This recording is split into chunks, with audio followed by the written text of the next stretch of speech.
Hello, everyone. Apologies for the delay. Apologies for the delay. However, I still already have 2 thumbs up, which is fantastic. That's fantastic. So apologies for the delay, everyone. I was having some difficulties. I'm an older guy having problems with computers. It's to be expected, right?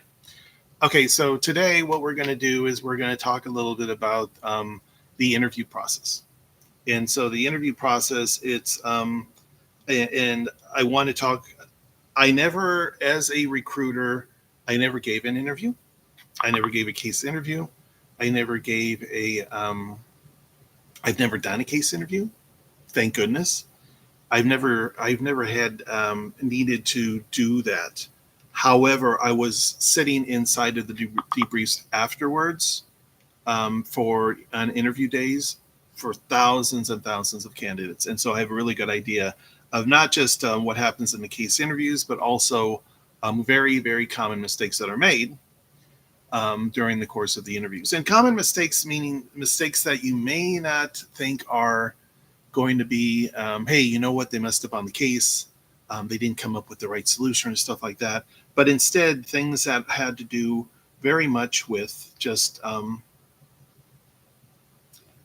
uh, other things that would happen. So, and those are the things I'm going to talk about. Okay, so first let's talk about the whole. I mean, we talked before about the whole recruiting process.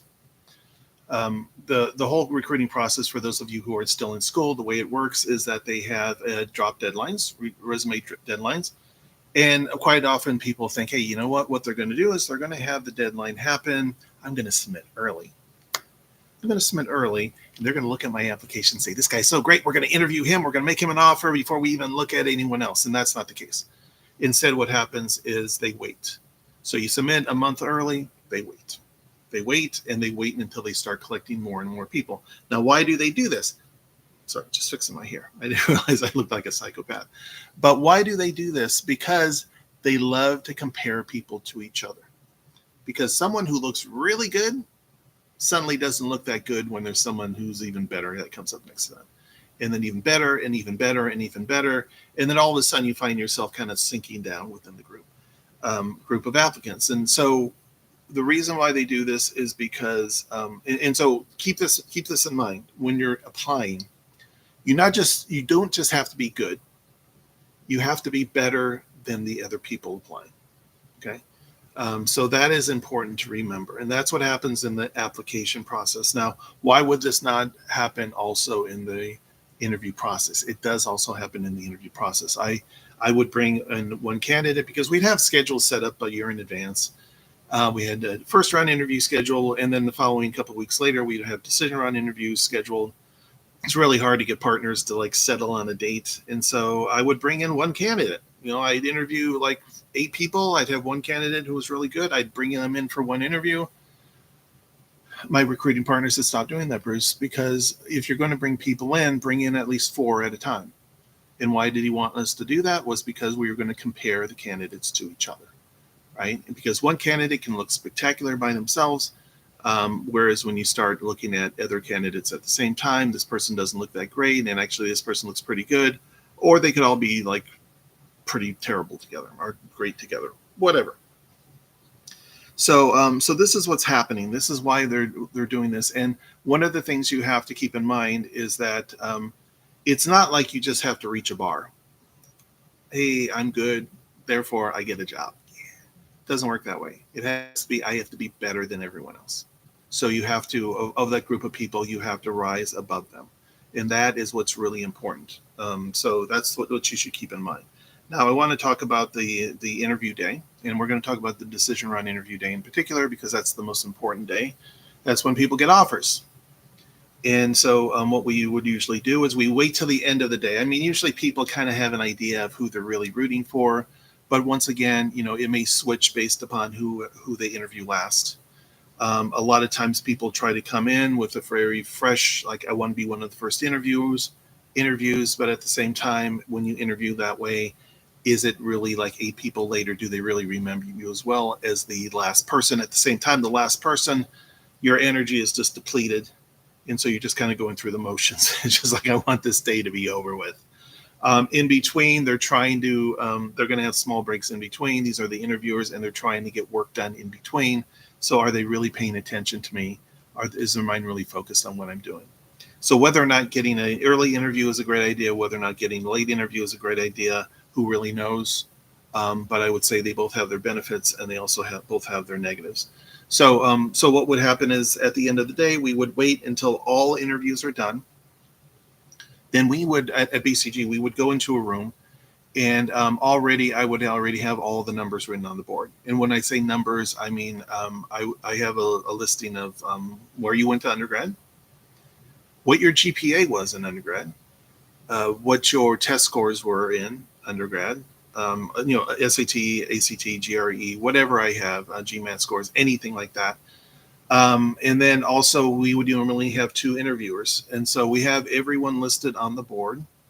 Ideally, we would have 2 interviewers that were aligned for the day, so they're all seeing the same person. Occasionally we have some random, like, hey, we have to have one person here and one person here and one person here.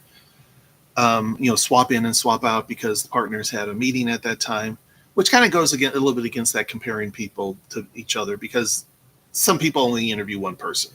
So is that to your advantage? That might be to your advantage, but there's no way to fix that. There's no way to schedule that. There's no way to know that's going to happen. We don't even know what's going to happen until last minute. So we have all the names on the board, and then as people come in, we try to get this process moving, because it could be a really long process, but instead we start writing numbers on the board. And so what are the numbers? We break it down really into 3 parts. One is fit or behavioral. The second one is going to be the case itself. And then the third one is going to be communication. And then it's followed by a recommendation. So we would score people from 1 to 5, 1 being best, 5 being worse. And then we'd have a recommendation afterwards. And it would be something along the lines of probably hire them, maybe hire them, definitely hire them, probably reject them, definitely reject them, et cetera, et cetera. So we kind of like give them also that recommendation. So this is what's happening through this process. Now, when it comes down to the first part, behavioral, I thought it was really nice in the very early stages. We used to have something that wasn't called behavioral. We wouldn't call it behavioral fit. Instead, we would call it effectiveness and impact. And I think effectiveness and impact was a lot more interesting because it showed how effective you were in doing things and also how much impact you had. And that's what we used to call that. And so then we changed it to behavioral and fit. But I think effectiveness and impact really kind of nailed it when it talked about what we were looking for. That is going to be the fit portion. That's going to be the portion where we talk about, hey, tell me about a time you did this. We also had a portion where we would just chat. Let me get to know you. Now, quite often people make a mistake during this time, and I made mistakes myself. I was looking for another job at BCG, and I got a call from somebody who was going to she was going to kind of like do a pre-interview with me. And she said, oh, Bruce, we've known each other for such a long time, but we never really talked because I was on the West Coast and they were on the East Coast. And so she started chatting. And I said, yeah, I'm really ready to start going through this interview process. And she you could hear it on her voice that she's just like, oh, all right. And then she went into it. I should have used that to get some rapport going. I should have used that to just like get to know the person a little bit better. I say this all the time. The more that people like you, the more they're willing to help you. The more they're willing to, move you through the process. If they don't like you, if they don't know you, they're less willing to do that. So I should have actually used that time to maybe develop some kind of commonality, maybe talked about how we, things used to be when we first started and how things are now. Something along those lines. And I've seen this happen so many times. There was one person who he got swapped out. He got swapped in a new interviewer.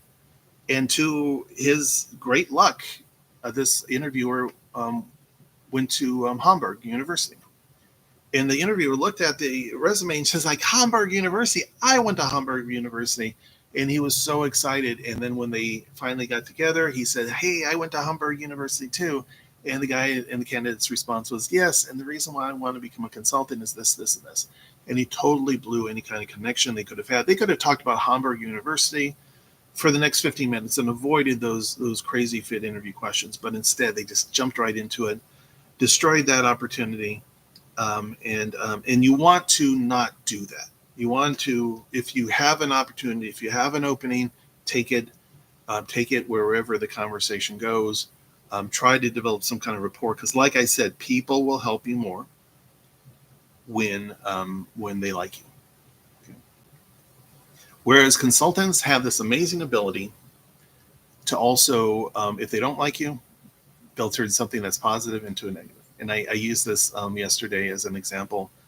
My boss and we weren't necessarily getting along for a while, and I could have told her, hey, you know, I worked an extra 10 hours last night to get this done. If she liked me, she would have said, thanks for putting in that extra effort, Bruce. I really appreciate it. But if she didn't like me, she would respond, you have to learn how to better manage your time. There's a difference between someone who likes you and someone who doesn't like you. And so they can twist things. And so the best thing to do is just be likable. Be a likable person. Okay. So I wrote some notes. That's why I'm looking down. I talked about comparing. I talked about what we look for, effectiveness and impact, or fit, case, and then communication. Now, one of the things that people usually have a problem with when it comes down to the very first part is when it comes down to fit, they don't answer the question that's being asked. And so quite often they'll say, hey, but tell me about a time you did this. Now, you go into an interview, you're very well rehearsed. You've rehearsed. You know what you want to talk about, right? And so when they say a question, you just take whatever you had rehearsed and you kind of try to fit it into that question. And it doesn't work that way. Excuse me. So many times when I hear people say can't answer, didn't answer the question, that is not good, because every interaction with them, they're always thinking, always, how is this person going to perform in front of the client? And if you're not answering the client's questions, that's a negative.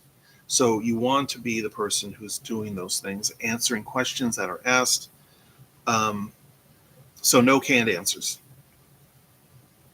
Now, when it comes down to the actual case, I cannot go into like, hey, here's how to do a case in this, and here's how to do a case in that, because I don't know how to do those things. I don't really know business that well. But what I know for the case interviews is they're all for a reason. And the reason is, well, the first reason is, are you serious about this job? Did you take the time to actually sit down and study for the case? Right? If you didn't take time to sit down for the study for the case, you chose not to demonstrate energy. And as a result of not demonstrating energy, are you really going to be that person who brings energy to the job? Why would you work really hard for us if you're not even willing to work hard to get through the case interviews? So that is going to be the question. If you didn't put in the time, why would we even consider you for full-time work? So that's one of the things first that you have to do. Now, the other thing that the case interviews are for is it's not necessarily there for you to get the solution right. It would be great if you came up with a solution to the business problem that they're handing you. But a lot of it has to do with knowing how you think. How do you think? And how do they get to know how you think? Well, because you come up with a solution? No. It's because you tell them every single thing you're doing through the course of the interview. And there's two reasons for this. One is because by telling them exactly what you're doing, you're showing them how you think, how you dissect problems, how you solve problems, but you're also showing them the little parts. If you're showing them math, you're showing them this part in the beginning, and you're showing them all the little steps along the way. And then you're showing them the end part. And now, why would they want to know this? Because it tells them how you think. And that's what they really want to leave with. They want to know how you think. And if you think properly, if you think logically, then that's someone that I want to work with. The other thing is, you are going to screw up on an interview.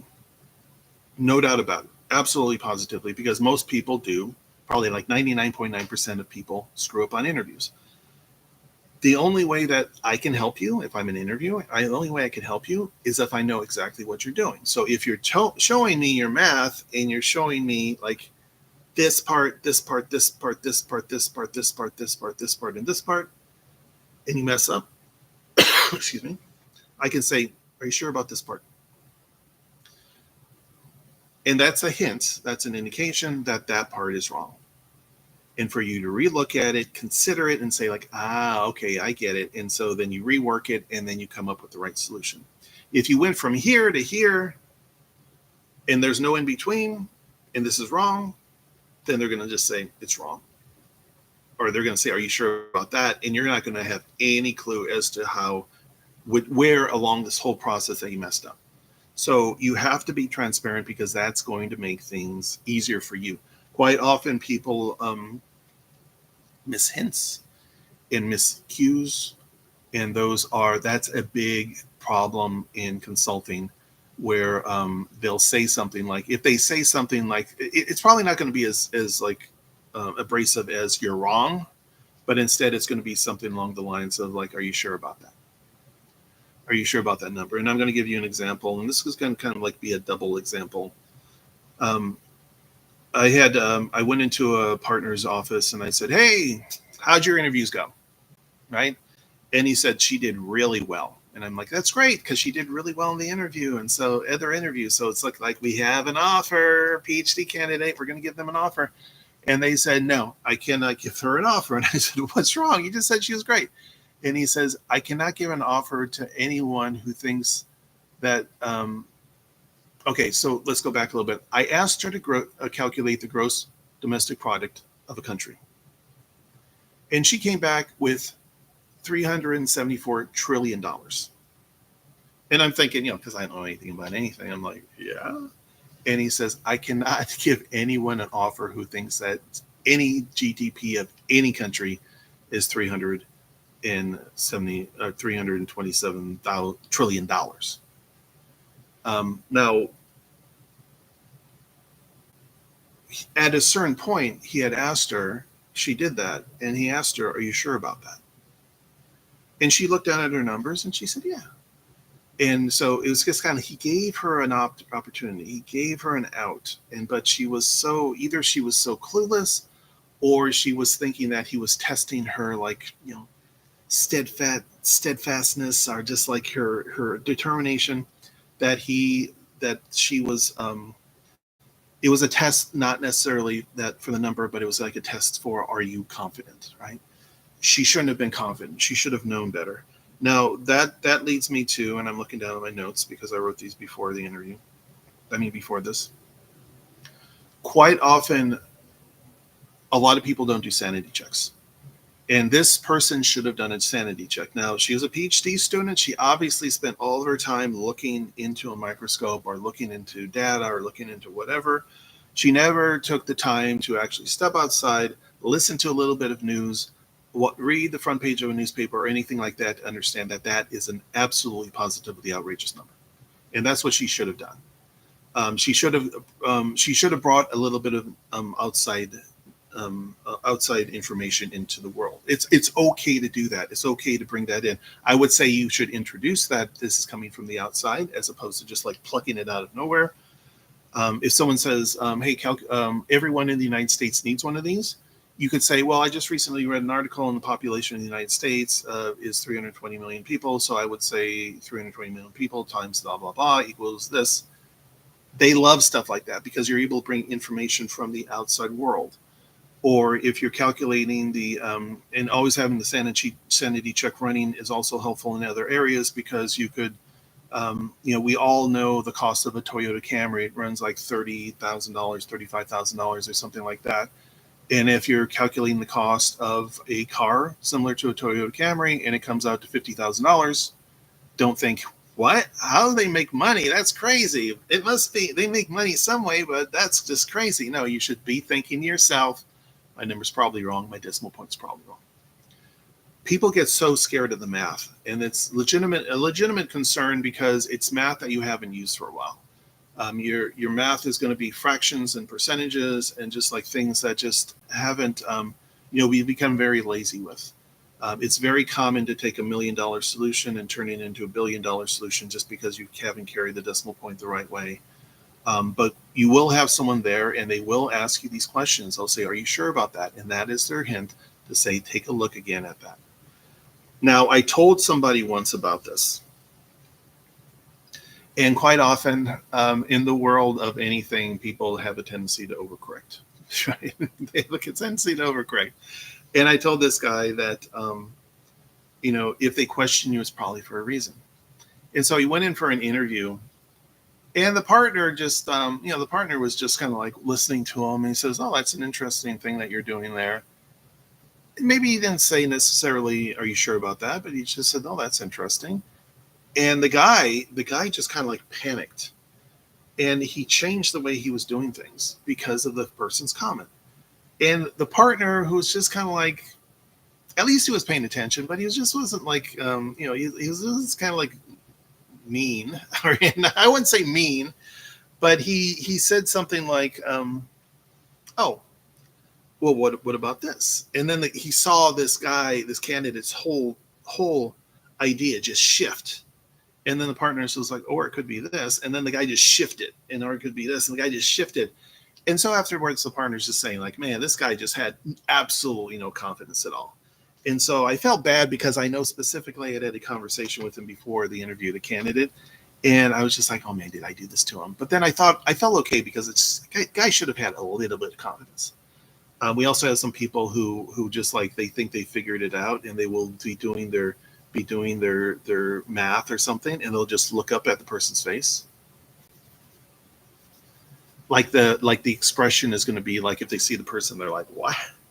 Like they'll be like, "Okay, I guess that was wrong," right? But the bottom line is they are there to help you. They're not going to. You may find yourself struggling in a certain area, but if you're struggling in the area, they will try to get you out of that. Now, if they're struggling and struggling and struggling, they'll probably do the math for you. Okay. Now, is it over at that point? Is the end of the interview? Not necessarily. And I want to tell a story about why it maybe not necessarily. There was someone that the bottom line is you have two interviews, right? And sometimes you can have someone who's just absolutely falls in love with you. We have to hire this person. And if you have a weak interview and you have a really passionate interviewer who just like loves you, then that could lead to an offer. So I would say that if you do go into an interview and you stumble, you fall flat on your face, and you get up and you're just having a lot of difficulty, and they have to prop you up, and you barely manage to get through the finish line, stay focused, and you always have another interview. That's why there's two interviews. In that next interview, they could fall in love with you, and everything can finally click again.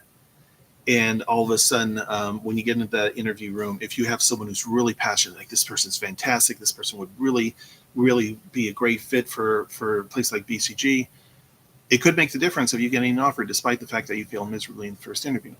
I want to tell you a story about, there was one person who she knew absolutely positively that she had messed up on the math in the first interview.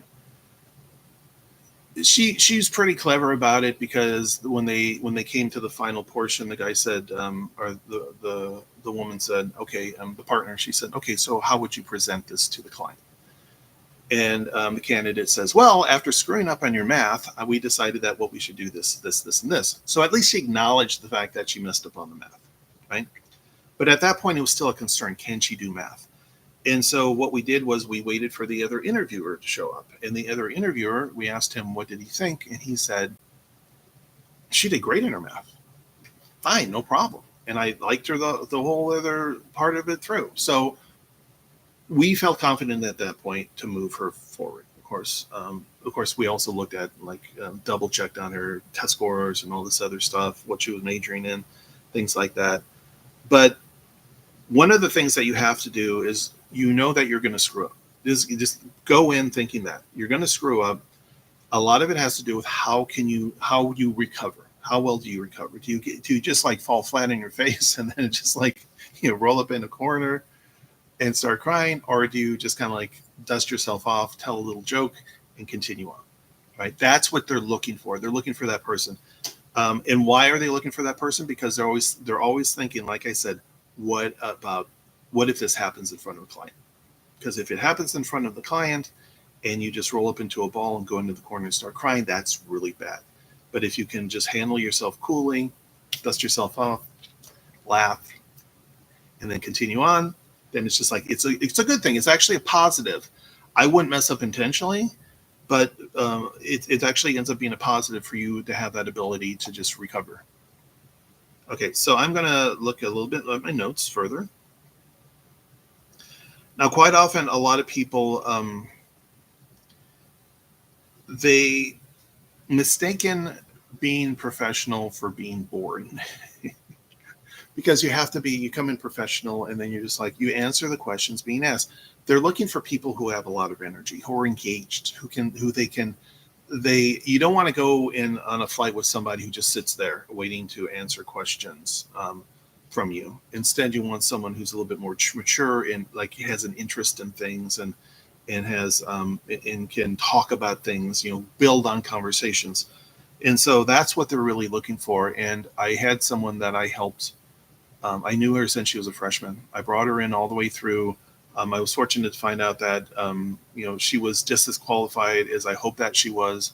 Brought her in for her first interview. She was so nervous because she wanted this so badly, and she interviewed, and then she just blew it. And the partner said, "She is, I cannot." She was just so nervous. The poor thing was just so nervous. And so what happened was. They didn't want to interview her. They didn't want to give her an offer. And of course, I knew her. So I said, can we give her another chance full time? And they said, sure, give her another chance. She's still a qualified candidate. She didn't do anything terrible, but we cannot put someone that nervous in front of a client. And when talking to her, the candidate, I realized that she was just trying to be professional. But by being professional, all this personality that I had seen for 3 years, she just threw it out, and instead she just wore her little suit, and she just was like answering questions, and just felt as though. But this isn't the way people are. Okay, people want energy, and there's a way to be very energetic without being unprofessional. And so when someone says, "All right, so are you ready to start this case?" You go like, "Hey, yeah, that's right. Let's get started." Energy. At the same time, you don't want to overwhelm someone who's maybe you notice is a little bit more timid, and they say, "Are you ready to start the case?" And you're like, "Yeah, let's get started," right? Because then they'll be like, "Ooh, I'm scared." So you want to match the energy of the interviewer. Try to match it, and people like to see themselves. They like to see that, hey, this person is very much like me, and I can really get along with this person. Showing up late for interviews is never a good thing. However, I have seen people get offers who did show up late because they got lost in the maze that is Los Angeles. They said that all of a sudden they were walking in a tunnel. They're just like, what? There's a tunnel in LA? Yes, there's several tunnels in LA. And they're just walking through this tunnel. They're like, I'm going to be late.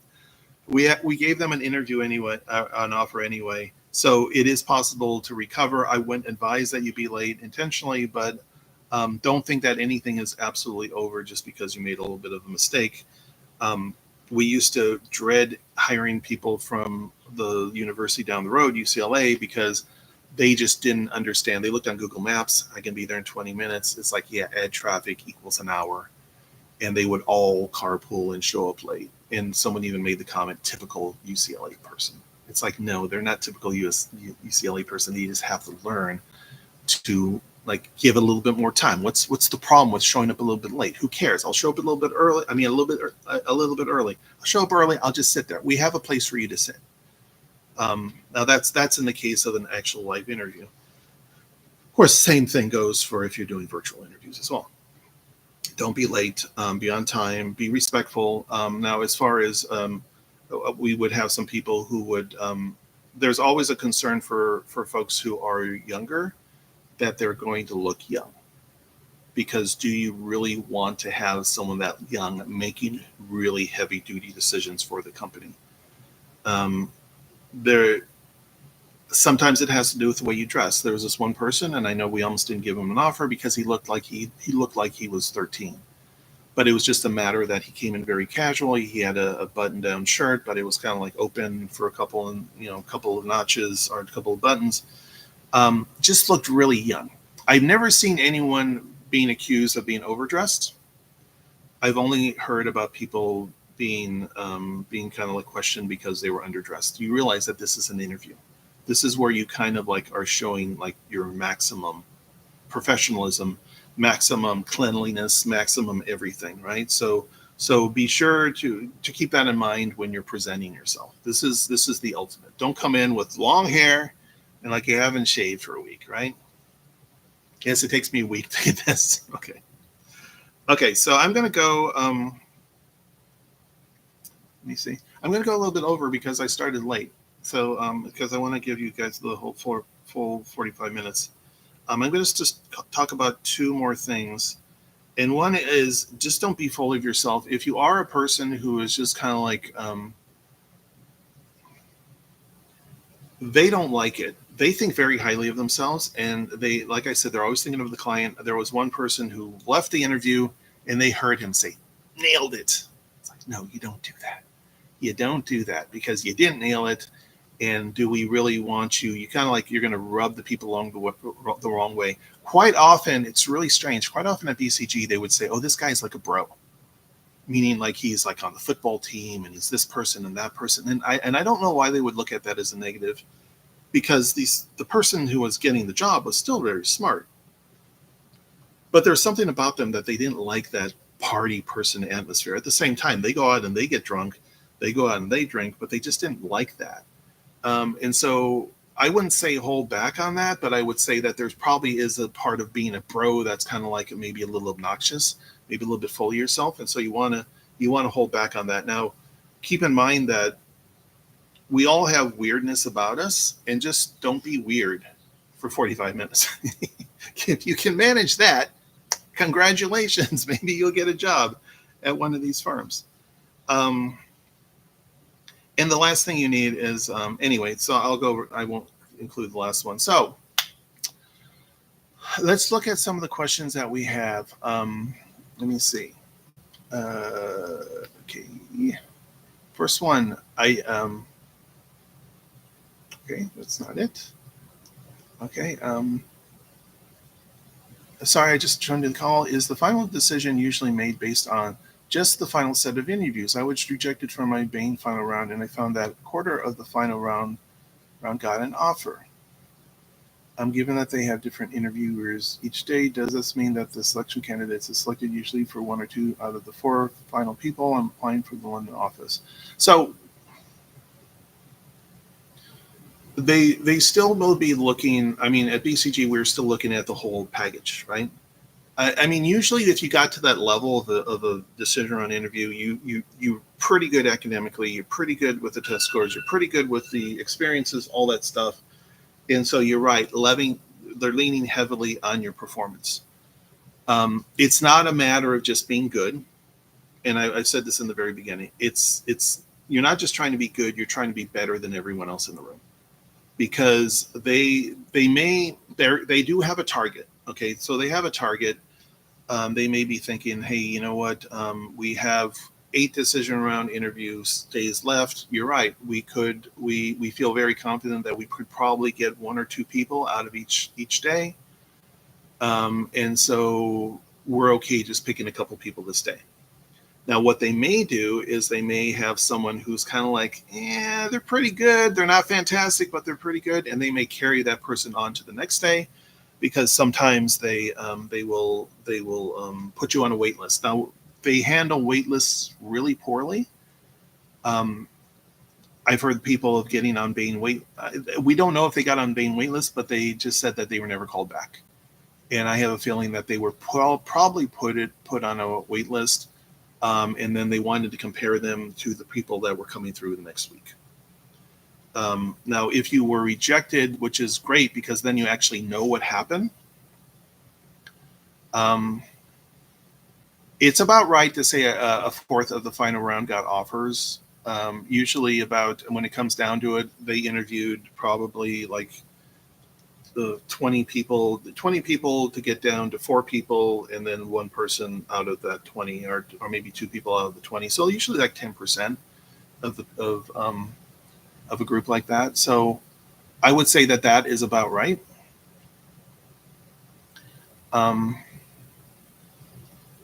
That's kind of high to get 50%. That then they're doing pretty good.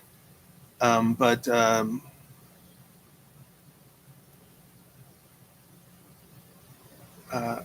it's not, and just keep this in mind. We used to have decision round interviews, and we would interview 27 people in a day for decision rounds. And sometimes we would hire absolutely nobody. And it's not because we didn't have positions open, but it's just because nobody was good. So I'm sure that the people that they're picking are good. I think it was just a matter of they were probably just better than you. They performed better in the interviews. I would always ask for feedback. I don't know if you're going to get honest feedback. I would always be very honest with myself. Did I actually screw up? Did I mess up here? Did I mess up there? Because when you go and applying in, what you want to do is you want to be self-aware. You don't want to say like I did great last time. The only reason why I didn't get an offer was because this is the problem. You guys just didn't have enough space or something like that. No, just look at yourself. I could have done better. I could have studied harder.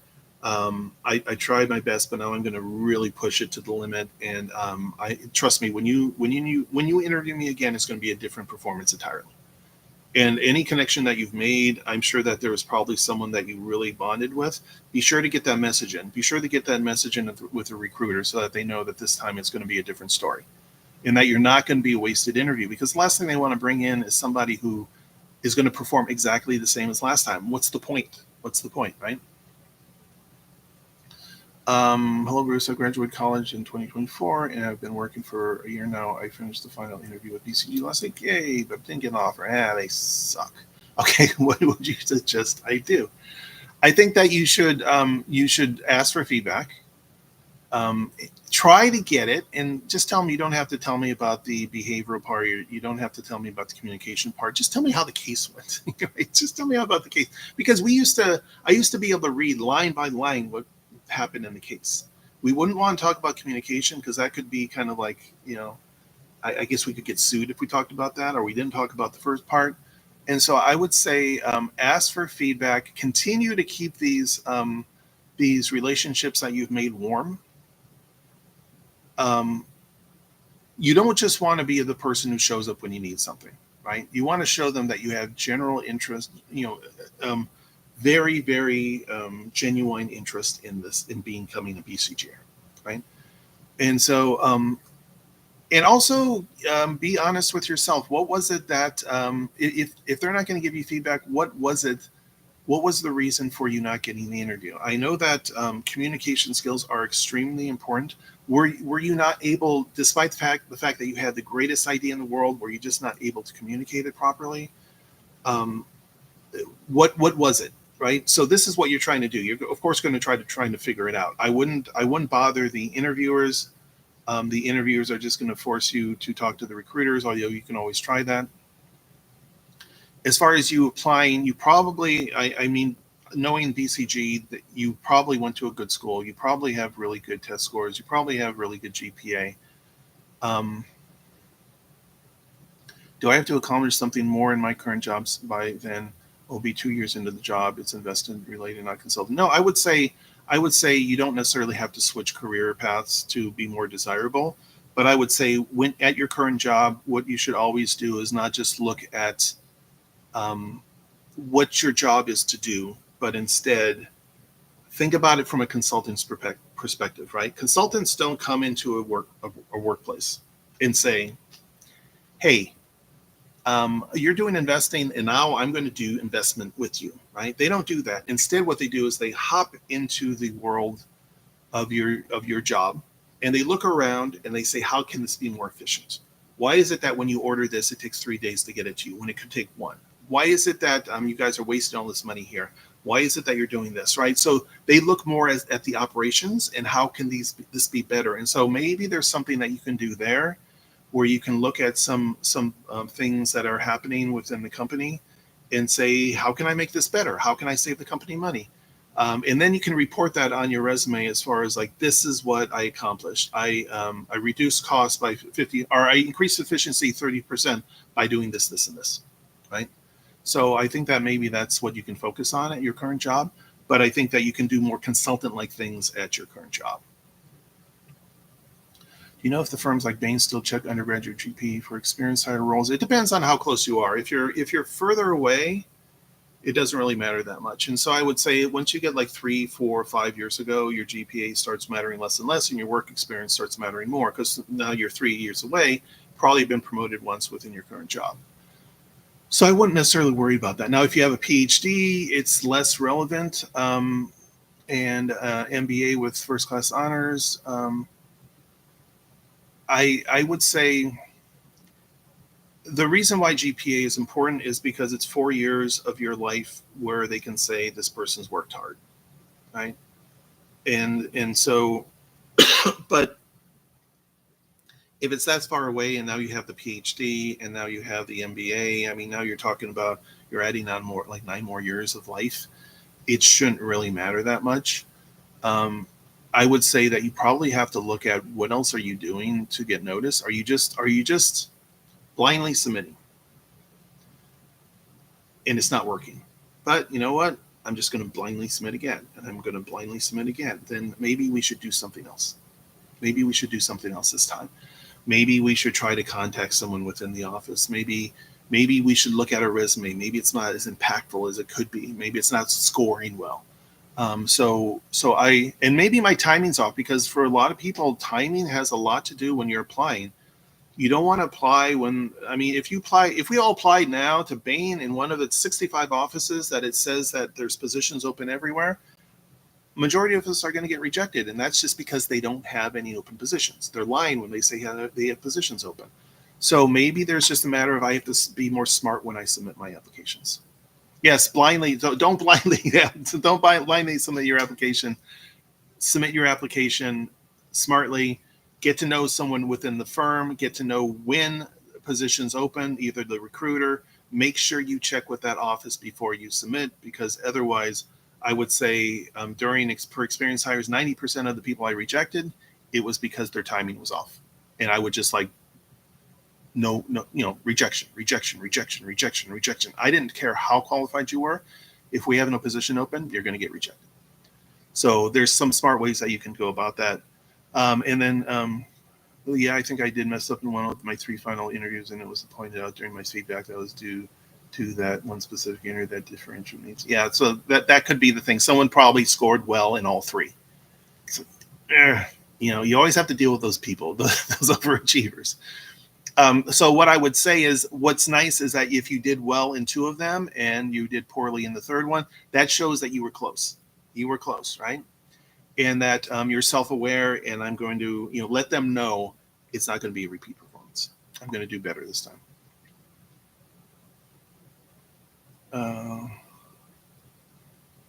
You don't have to live necessarily. I'm going to leave. This is the last call. You don't necessarily have to be. Okay, 2 things. Don't contact people via LinkedIn. Email them directly. It's really easy. Last name, first name @bcg.com. Email them directly. That's what they check every day. They don't check LinkedIn every day. And for the TMT sector, I would go in at a firm like BCG. I would go in and I would present myself as a generalist. I'll work on everything. Because if you just say I want to work on TMT, then it's just kind of like, you should probably be in San Francisco. You should probably be in LA. You should probably be in New York. Disguise yourself. Go in as a generalist. At a certain point, when they give you an offer, they're going to come running up to you and say, like, hey, what do you really want to work on? And then you can reveal the interest in other industries. Just because you work in Michigan doesn't necessarily mean you won't have opportunities to travel and do other work. And also, it doesn't necessarily mean that you won't all of a sudden, because you're the TMT guy, be given a healthcare case. Enjoy, right? So just be ready for that as well.